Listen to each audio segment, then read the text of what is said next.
supaya setiap orang yang percaya kepadanya tidak binasa, melainkan beroleh hidup yang kekal. Perhatikan, karena begitu besar kasih Allah akan dunia ini.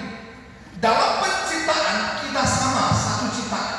Diciptakan dari Allah yang sama, diciptakan dari Bapa yang sama, Tuhan yang sama, yang adalah Tuhan yang esa, Allah Bapa, Allah Anak, dan Allah Roh Kudus. Dia adalah Bapa, dia mengutus firman-Nya, firman memberikan rohnya kepada kita, sehingga kita mengerti kebenaran firman Tuhan.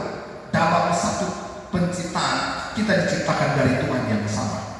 Tapi dalam keimanan tentunya ada keimanan yang berbeda-beda.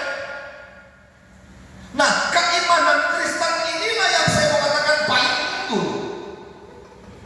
Hanya Yesus Kristus yang berkata bahwa Dialah Tuhan dan Juru Selamat kehidupan orang percaya.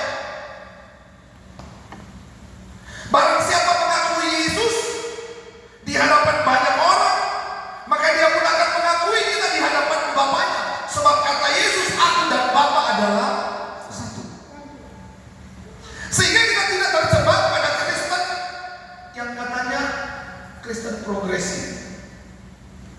Saya mau katakan begini, progresif dalam kehidupan itu baik, progresif dalam pekerjaan itu baik.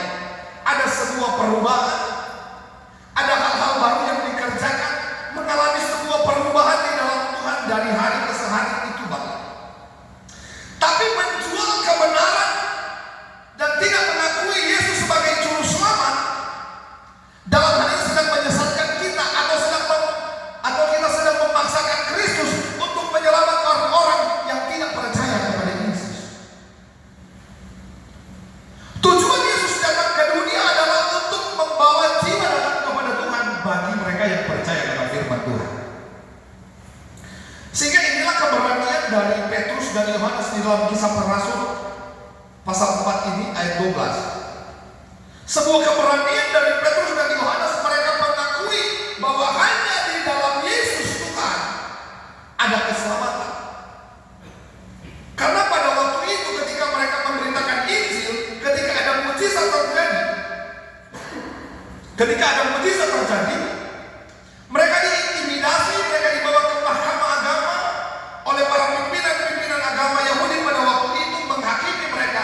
Tapi dengan tegas, dengan teguh iman, mereka berkata tidak ada nama lain yang menyelamatkan selain Yesus Kristus. Mujizat boleh saja terjadi, iblis pun bisa melakukan mujizat, bisa. Tetapi ingat, mujizat yang iblis lakukan, dia punya tujuan. Ada namanya tumbal. Dia meminta sesuatu untuk dikorbankan. Tetapi Yesus melakukan mujizat, dia sudah mengorbankan dirinya agar kita mengalami kemenangan. Amin. Jadi dia tidak meminta apapun, satu saja yang dia minta, percaya kepada Tuhan. Ikuti teladan dia.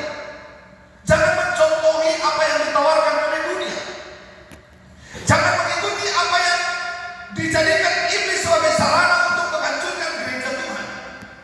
Ada begitu banyak pengajaran-pengajaran yang menyesatkan, yang akhirnya membuat orang Kristen semakin mengalami kebimbangan. Tapi saya percaya dalam satu keimanan Bapa, kita yang ada di dalam Tuhan akan tetap ada di dalam Tuhan